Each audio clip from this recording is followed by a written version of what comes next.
Los 10 mandamientos son una de las enseñanzas más fundamentales en la tradición judeocristiana y han influido en la ética y la moral de diversas culturas a lo largo de la historia. Estos mandamientos, que aparecen en la Biblia en el libro del Éxodo, son un conjunto de leyes que Dios dio a Moisés en el monte Sinaí. Su significado trasciende lo religioso, ya que han sido adoptados como principios éticos por muchas sociedades, sirviendo como una guía para la conducta humana. El primer mandamiento establece la adoración exclusiva a Dios, afirmando, no tendrás dioses ajenos delante de mí. Este mandamiento es fundamental porque subraya la importancia de la relación del ser humano con lo divino. Implica un compromiso de lealtad y devoción, invitando a los creyentes a centrar su vida en Dios y en sus enseñanzas. En un mundo donde a menudo se buscan otros dioses, ya sea en forma de materialismo, poder o estatus, este mandamiento recuerda la primacía de lo espiritual sobre lo temporal. El segundo mandamiento prohíbe la idolatría, no te harás imagen, ni ninguna semejanza de lo que esté arriba en el cielo, ni abajo en la tierra, ni en las aguas debajo de la tierra.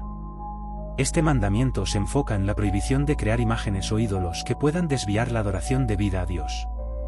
La historia de la humanidad está llena de ejemplos de idolatría, donde las personas han rendido culto a objetos materiales, estatuas o figuras.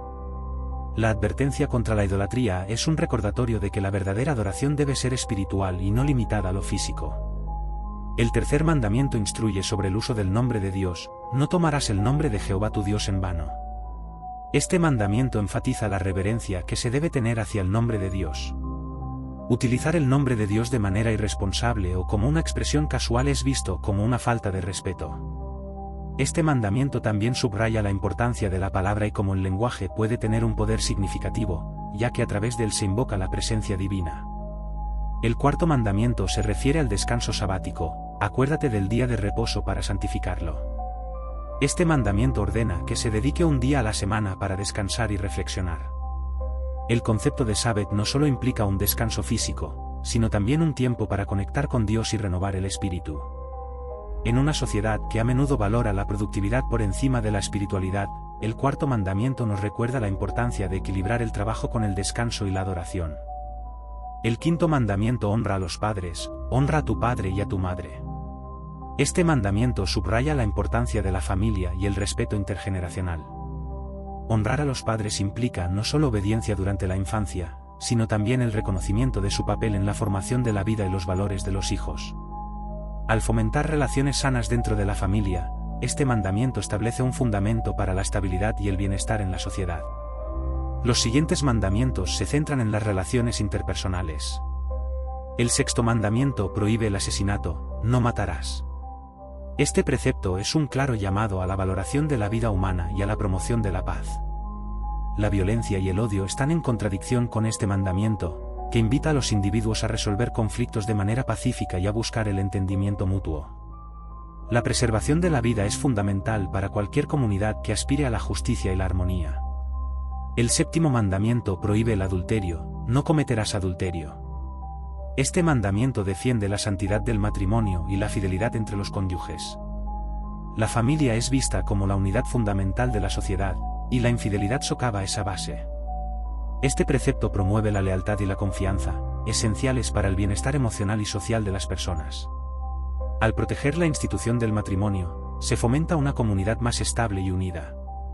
El octavo mandamiento se refiere al robo, no hurtarás. Este principio aboga por el respeto a la propiedad ajena y la honestidad en las relaciones humanas. Robar no solo implica tomar lo que no es nuestro, sino también una falta de consideración hacia los derechos y necesidades de los demás. La justicia y la equidad son pilares de una sociedad saludable, y este mandamiento subraya la importancia de actuar con integridad y responsabilidad. El noveno mandamiento prohíbe el falso testimonio, no hablarás contra tu prójimo falso testimonio. Este precepto resalta la importancia de la verdad y la honestidad en las relaciones interpersonales. La difamación y la calumnia pueden causar daños irreparables a la reputación de una persona y a la cohesión de la comunidad. Al promover la veracidad, este mandamiento fomenta relaciones de confianza y respeto mutuo. Finalmente, el décimo mandamiento prohíbe la codicia, no codiciarás. Este mandamiento aborda las actitudes internas que pueden llevar a acciones destructivas. La codicia y el deseo desmedido por lo que otros poseen pueden llevar a conflictos y divisiones. Este precepto invita al contentamiento y a valorar lo que uno tiene, promoviendo una vida de gratitud y paz. Al centrarse en el bienestar propio y el de los demás, se fomenta una comunidad más solidaria y armónica. Estos 10 mandamientos han sido interpretados y enseñados de diversas maneras a lo largo de la historia. En el contexto del cristianismo, se les ve como principios que guían no solo la moral personal, sino también el comportamiento comunitario. Muchos cristianos consideran que la enseñanza de Jesús amplía y profundiza estos mandamientos, enfatizando el amor como la base de todas las leyes. La tradición de amar al prójimo y a Dios se convierte en el núcleo de la ética cristiana, ofreciendo un contexto más amplio para la comprensión de estos mandamientos. A lo largo de los siglos, los 10 mandamientos han sido objeto de debate y reflexión en la teología, la filosofía y la ética. Su relevancia se extiende más allá de su contexto religioso, ya que ofrecen principios morales universales que pueden aplicarse en diversas culturas y sociedades. Las discusiones sobre su interpretación y aplicación continúan en el mundo moderno, donde muchos enfrentan dilemas éticos complejos. Estos mandamientos invitan a la introspección y al crecimiento personal, proporcionando un marco para vivir de manera justa y armoniosa. Además, en la historia, los 10 mandamientos han sido utilizados como símbolos de justicia y derechos humanos. En tiempos de opresión y desigualdad, su mensaje ha inspirado movimientos que buscan la libertad y la dignidad para todos. Su influencia se siente no solo en la religión, sino también en la política y la legislación, donde los principios de justicia y equidad son fundamentales para la convivencia pacífica. La importancia de los 10 mandamientos trasciende su origen, convirtiéndose en una brújula moral que puede guiar a las generaciones futuras. La historia de los 10 mandamientos no solo se limita a su revelación en el monte Sinaí, sino que también se enriquece con la tradición oral y la interpretación a lo largo del tiempo. Los líderes religiosos, filósofos y pensadores han explorado sus significados y sus implicaciones en la vida diaria. En muchas comunidades, estos mandamientos son enseñados a los niños como una forma de inculcar valores morales y éticos desde una edad temprana. La transmisión de estos principios a las nuevas generaciones asegura que su legado perdure y que su mensaje continúe resonando en el corazón de la humanidad.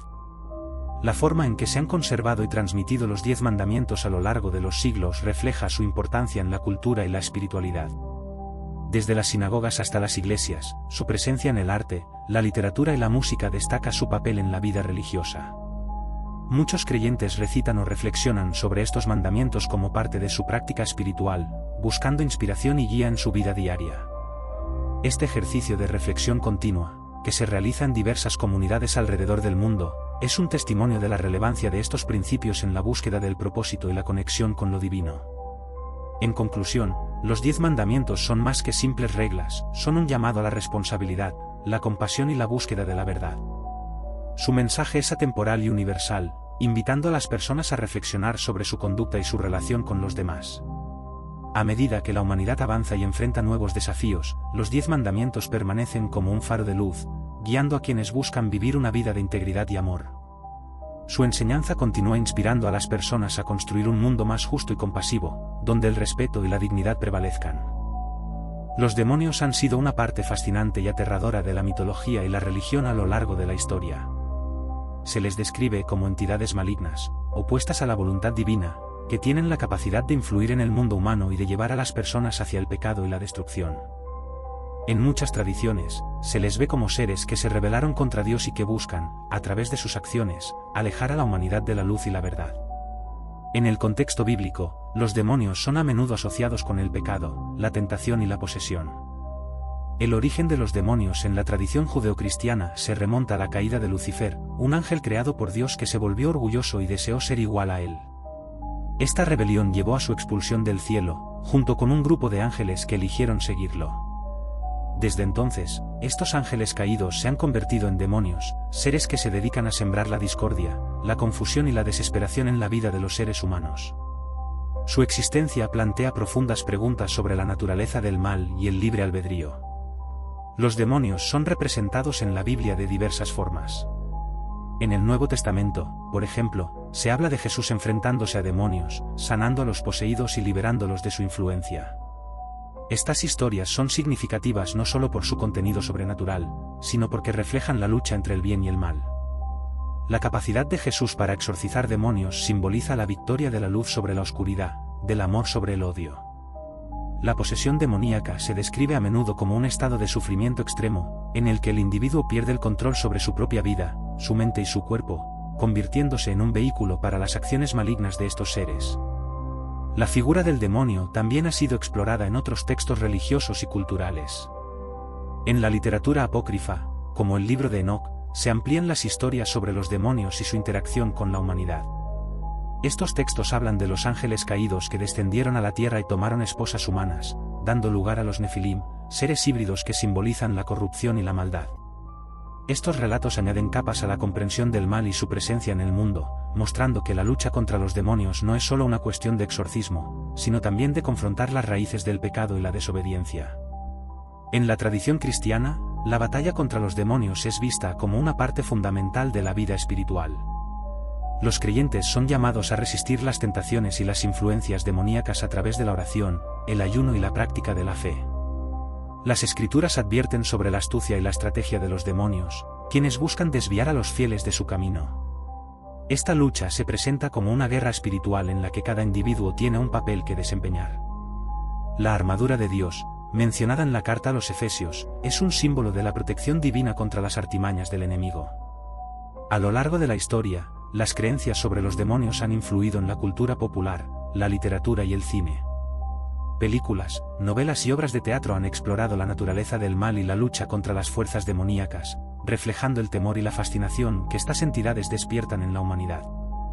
La representación de los demonios en la cultura contemporánea a menudo se caracteriza por su apariencia grotesca y su comportamiento maligno, reforzando la noción de que son seres a los que se debe temer y evitar.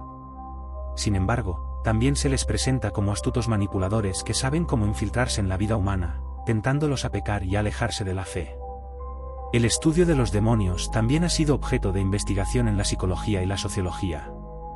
Algunos psicólogos han argumentado que las experiencias de posesión y los fenómenos relacionados con los demonios pueden explicarse como manifestaciones de problemas psicológicos, traumas no resueltos o trastornos mentales.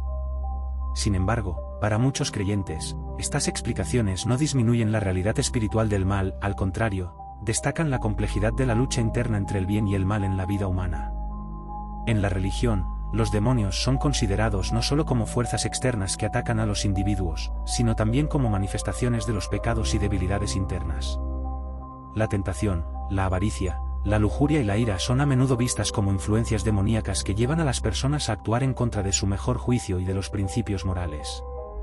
En este sentido, el estudio de los demonios se convierte en un examen de la naturaleza humana y de las luchas internas que todos enfrentan.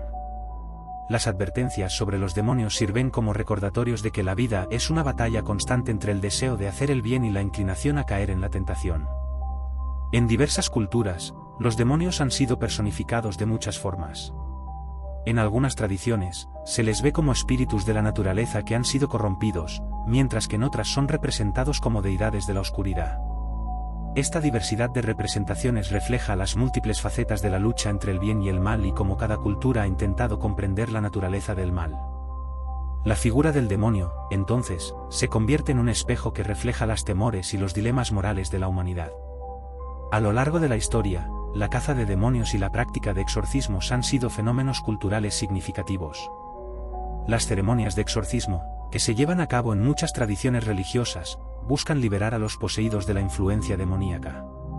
Estos rituales son a menudo intensos y emocionalmente cargados, reflejando el profundo deseo de restaurar el orden y la salud a las vidas de los afectados. En este contexto, el exorcismo no solo se ve como un acto de fe, sino también como un intento de confrontar el mal de manera tangible y visible. Los demonios, en su complejidad, son un recordatorio constante de que la lucha entre el bien y el mal es una realidad que todos enfrentamos. Nos confrontan con la necesidad de tomar decisiones morales y de ser conscientes de nuestras acciones y sus consecuencias. Cada elección que hacemos, cada tentación que enfrentamos, es una oportunidad para fortalecernos o para caer. La narrativa de los demonios, por lo tanto, no es solo una advertencia sobre el peligro del mal, sino también un llamado a la autorreflexión y al crecimiento personal.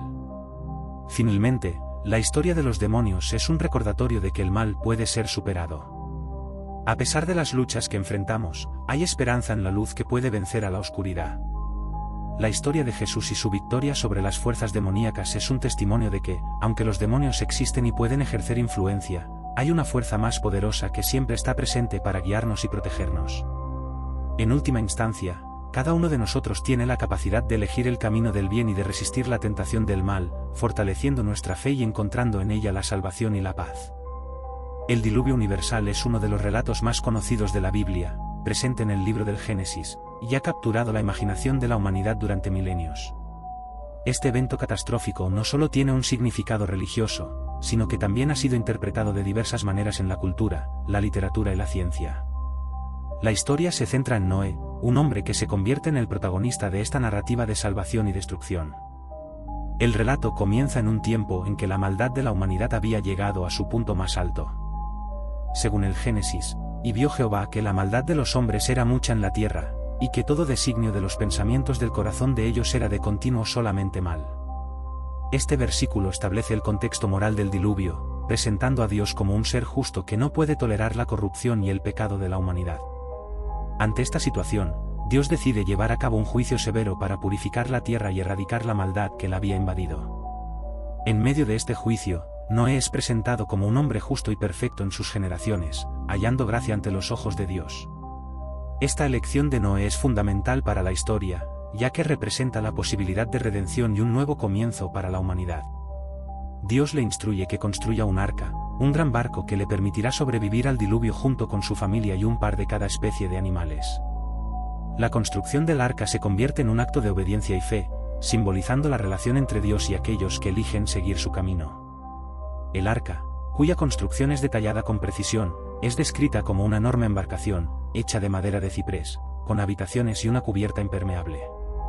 Este diseño revela no solo la ingeniosidad de Noé, sino también la provisión divina para el rescate de su creación.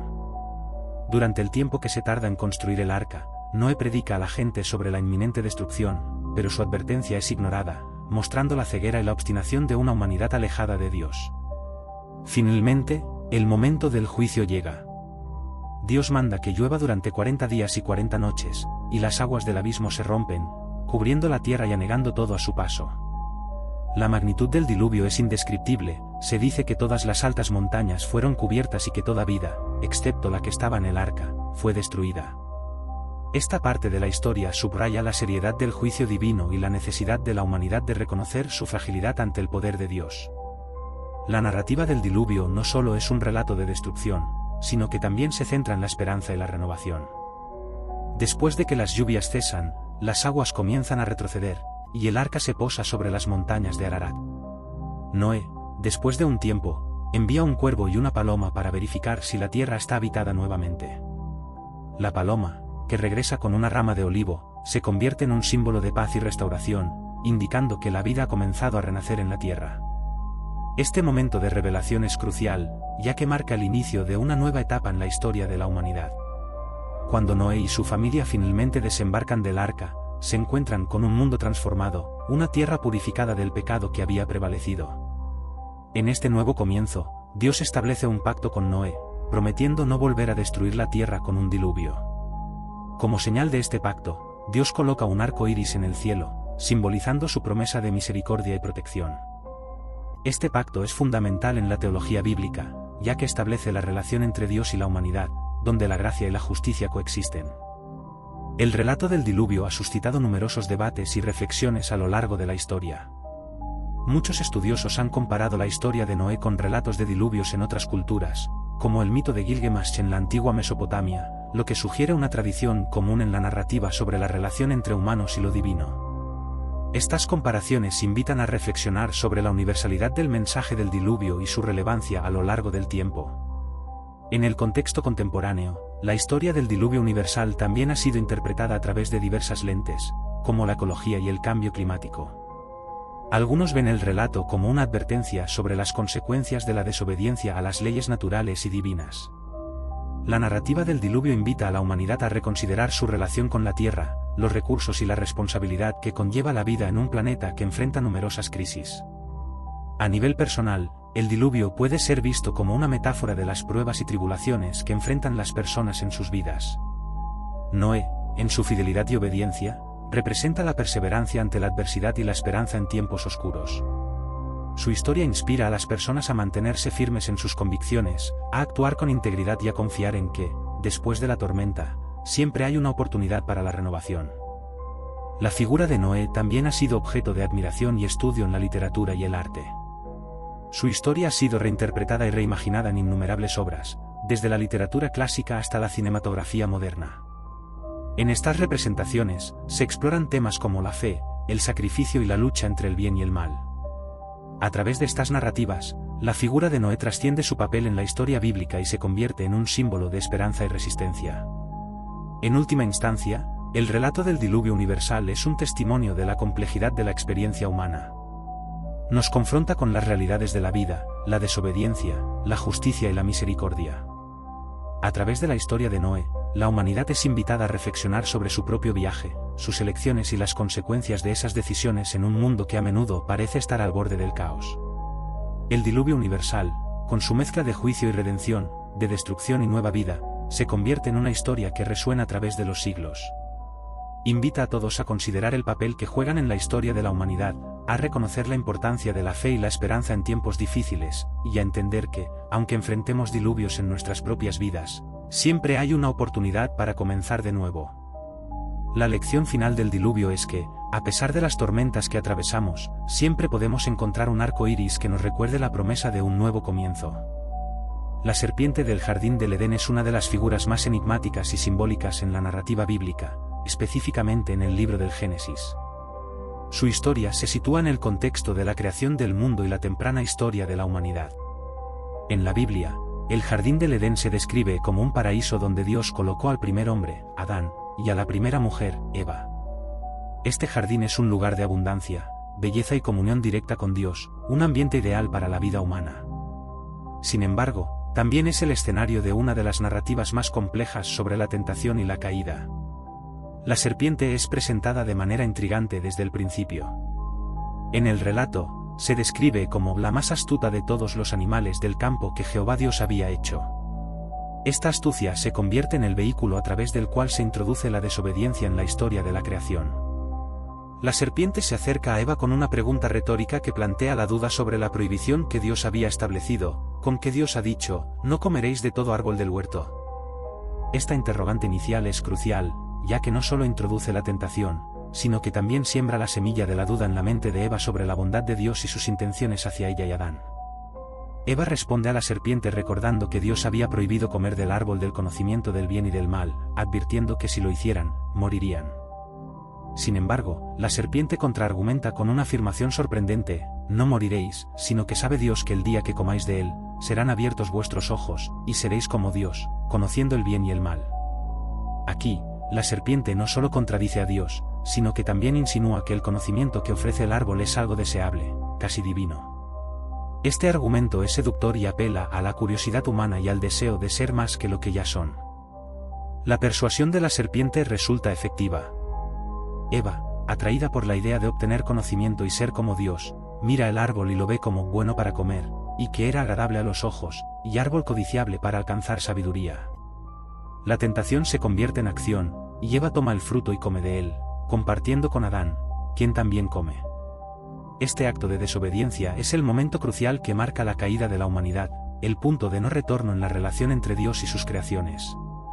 Una vez que Adán y Eva comen del fruto, sus ojos se abren, tal como la serpiente había insinuado, pero lo que descubren no es el conocimiento glorioso que esperaban, sino la vergüenza de su desnudez. Se dan cuenta de su vulnerabilidad, y en lugar de experimentar la libertad prometida, sienten miedo y culpa. La reacción inmediata es tratar de ocultar su desnudez, cubriéndose con hojas de higuera. Este acto de ocultar su condición refleja una transformación profunda en su ser, pasan de la inocencia a la culpa, de la confianza a la desconfianza. La historia toma un giro significativo cuando Dios se acerca al jardín en busca de Adán y Eva. Al confrontarlos, cada uno intenta eludir la responsabilidad. Adán culpa a Eva, y Eva a la serpiente, introduciendo así el concepto de culpa y la fractura en la relación humana, tanto entre ellos como con Dios. Esta dinámica de culpa y evasión es fundamental en la comprensión de la naturaleza humana y su relación con lo divino. Dios, al darse cuenta de la desobediencia de Adán y Eva, pronuncia maldiciones que tendrán consecuencias duraderas. A la serpiente se le condena a arrastrarse sobre su vientre y se establece una enemistad entre ella y la humanidad. Este pasaje ha sido interpretado de diversas maneras a lo largo de la historia, simbolizando la lucha entre el bien y el mal, y se ha asociado con la idea de que la serpiente es un representante de Satanás o el mal en el mundo. La imagen de la serpiente se convierte así en un símbolo del pecado, la tentación y la caída de la humanidad. La maldición que recae sobre la serpiente también tiene una dimensión teológica significativa. En el libro del Génesis, se hace referencia a la simiente de la mujer que aplastará la cabeza de la serpiente. Esta profecía ha sido interpretada en la tradición cristiana como un anuncio de la futura venida de Cristo, quien vencería el pecado y la muerte. Así, la serpiente del jardín del Edén no solo es una figura de tentación, sino que también se convierte en parte del gran relato de la redención. Además, la historia de la serpiente ha sido objeto de innumerables análisis y debates. Algunas interpretaciones han visto en la serpiente un símbolo de sabiduría y conocimiento, cuestionando la visión tradicional que la presenta como una mera representación del mal. Esta dualidad en la representación de la serpiente ha generado un diálogo profundo sobre el papel del conocimiento, la moralidad y la libre voluntad en la vida humana. La narrativa de la serpiente en el jardín del Edén también tiene implicaciones para la comprensión de la naturaleza del mal. A través de la historia, se plantea la pregunta de por qué existe la tentación y cómo puede ser que una creación de Dios, como la serpiente, actúe de manera contraria a sus intenciones. Esta cuestión ha llevado a debates sobre la naturaleza del libre albedrío y la responsabilidad humana en la toma de decisiones. En la cultura contemporánea, la serpiente del jardín del Edén sigue siendo un tema recurrente en la literatura, el arte y el cine. Su simbolismo ha evolucionado y se ha adaptado a diversas narrativas, convirtiéndose en un ícono de la seducción, la desobediencia y la búsqueda del conocimiento. La figura de la serpiente invita a reflexionar sobre los dilemas éticos y morales que enfrenta la humanidad en su camino hacia la sabiduría y la comprensión. La serpiente del jardín del Edén es, por lo tanto, mucho más que un personaje de un relato antiguo, es un símbolo poderoso de la complejidad de la experiencia humana. Su historia encierra profundas verdades sobre la tentación, la desobediencia y las consecuencias de nuestras elecciones. A través de su relato, se invita a la humanidad a reflexionar sobre su propia naturaleza, su relación con lo divino y la búsqueda de un propósito más elevado en un mundo lleno de incertidumbres. A lo largo de la historia, la serpiente ha sido utilizada como un símbolo en diferentes contextos, desde la medicina hasta la filosofía. Su forma y su comportamiento han generado numerosas interpretaciones, y su imagen se ha integrado en el lenguaje cultural y religioso de diversas sociedades. Desde los mitos antiguos hasta la teología contemporánea, la serpiente ha permanecido como un emblema de la ambigüedad moral y la complejidad del conocimiento. La figura de la serpiente nos confronta con la realidad de la dualidad humana, la capacidad de hacer el bien y el mal, de buscar la verdad y caer en la tentación. En última instancia, el relato de la serpiente del jardín del Edén es un recordatorio de la necesidad de discernimiento en nuestras vidas y de la importancia de nuestras decisiones. Nos invita a contemplar el significado de la libertad y la responsabilidad, así como las repercusiones de nuestras acciones en un mundo donde el bien y el mal coexisten. En esta historia, cada persona puede encontrar un eco de su propia lucha y un llamado a la reflexión sobre el camino que elige seguir.